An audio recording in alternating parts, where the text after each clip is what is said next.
nous sommes aujourd'hui le mercredi 22 novembre 2023, il est 22h01. Petite vidéo qui me permet de parler du travail social libéral. Figurez-vous que hier je suis partie pour mettre ma voiture en charge et en fait dans la borne sur laquelle j'ai choisi, le prix est assez intéressant en fait pour recharger la voiture. Et donc je me rends, je fais le chargement de ma voiture. Et au moment où j'allais plutôt faire le chargement de ma voiture, je m'aperçois qu'en fait le prix n'est plus le même que ce qu'ils pratiquaient auparavant. Et en fait ils ont augmenté de 50%, plus de 50% le tarif. Le prix qu'ils me proposaient qui correspondait au prix du précédent fournisseur où je me rendais régulièrement. Et en fait, j'ai compris que y avait comme s'ils avaient aligné leurs tarifs sur le tarif de ce fournisseur-là. Et en fait, en droit, ça s'appelle de la concurrence monopolistique en économie. La concurrence monopolistique. Et le principe de la concurrence monopolistique, c'est qu'en fait, des entreprises qui normalement n'ont pas de lien, qui devraient ne pas avoir de lien entre eux, puisque ce sont des entreprises concurrentes sur un marché, donc un marché qui est régi par la loi de l'offre et de la demande, ce qui veut dire que les prix sont fixés selon les clients. Et généralement, les prix sont fixés de sorte à pouvoir acquérir suffisamment de clientèle et développer son activité tout en ayant de la productivité. Donc les prix normalement ne devraient pas être alignés sur ceux des concurrents. Et là, en fait, je m'apercevais qu'ils ont augmenté de plus de 50% et que leur prix correspondait à ceux de leurs concurrents. Et souvent, dans ce type de concurrence monopolistique, il y a deux entreprises, deux entités juridiques, personnalités morales de droit privé distinctes. Et en fait, on s'aperçoit en fouillant, en allant plus haut, que souvent, ils ont les mêmes investisseurs. Ce qui peut expliquer pourquoi est-ce que c'est tout soudainement ces entreprises qui normalement sont des entreprises concurrentes vont pratiquer les mêmes tarifs. Et là, hier, c'était exactement ça. C'était cet établissement qui pratiquait un prix très préférentiel pour ses clients, avait aligné son prix sur celui d'un des concurrents.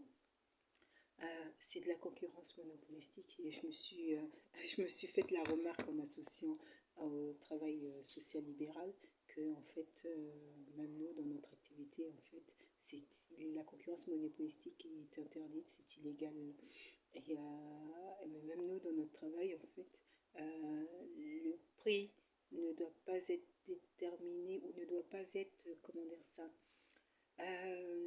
le prix ne doit pas être volontairement identique à ceux des autres personnes, des autres entreprises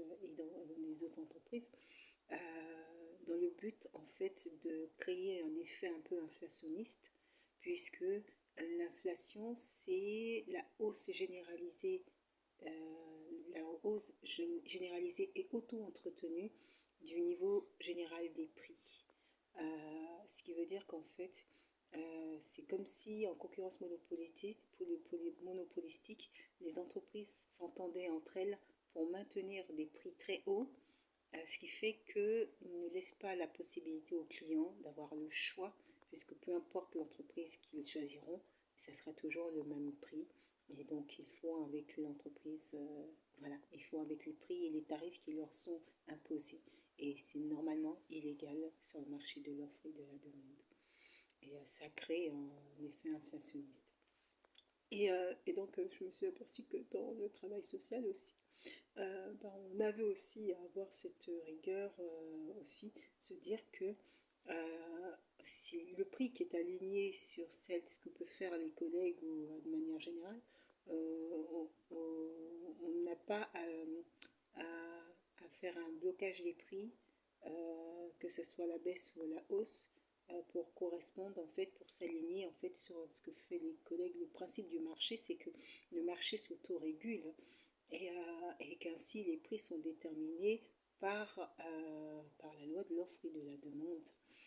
Ainsi, une entente illicite sur les prix ou une entente peut-être pas consciente, mais puisqu'on a cette habitude d'aller voir un peu ce que font les autres, mais aller voir un peu ce que font les autres nous permet de déterminer une tendance. L'objectif n'est pas de copier à l'identique, notamment sur le prix, parce que si en fait on applique tout le même prix, on oblige le client à acheter toujours à un niveau haut ou à un niveau cher, ce qui fait qu'il n'y a plus de concurrence. Il n'y a plus de concurrence. Et s'il n'y a plus de concurrence, on impose en fait aux clients une forme de monopole suite à une entente qui n'est pas dite, inconsciente peut-être, mais qui est concrète sur le terrain, puisque le client n'a pas le choix. Il n'a pas le choix de choisir une offre moins chère, il n'a pas le choix, il doit prendre l'offre qui lui est proposée. Donc voilà, ça c'est une petite parenthèse. Et donc sur ce sujet de la concurrence monopolistique et sur le sujet notamment, parce que là je travaille notamment sur les supports de travail, hein, c'est pour ça que la rédaction des conditions générales de vente c'est un des supports. euh, et comme en fait je me suis aperçue qu'en fait on était comme le travail social libéral se construit à tâtons et qu'on n'a pas de cadre légal et législatif, réglementaire généralisé, c'est à nous de le construire donc via nos connaissances, la doctrine et la jurisprudence qui va se construire au fur et à mesure. Et en fait, on doit aussi s'imprégner un peu de ce que font les autres professionnels de l'entrepreneuriat dans notre domaine. Et figurez-vous que j'étais dans ma voiture en train de rouler et je me suis dit, mais il n'y a pas de bon de commande. Je n'ai pas de bon de commande écrit.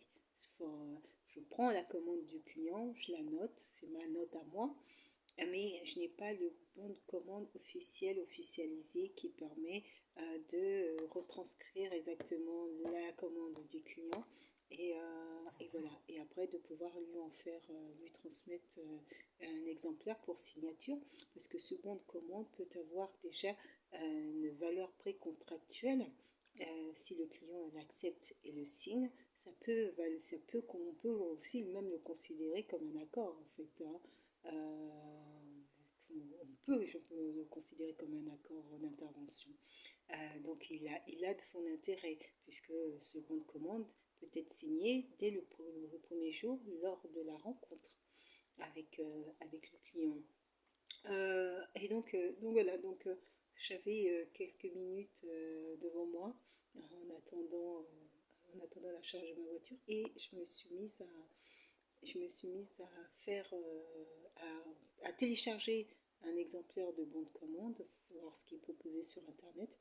Et à partir de ce téléchargement, eh ben, j'ai créé moi-même mon propre bon de commande. Je vais vous montrer. Je souhaitais vous le montrer parce que bon, je pense que on peut se dire pour certains, mais pourquoi donner autant d'informations quelque part à la concurrence et tout? Peut-être parce que je ne considère pas les autres assistantes sociales comme des concurrentes en fait.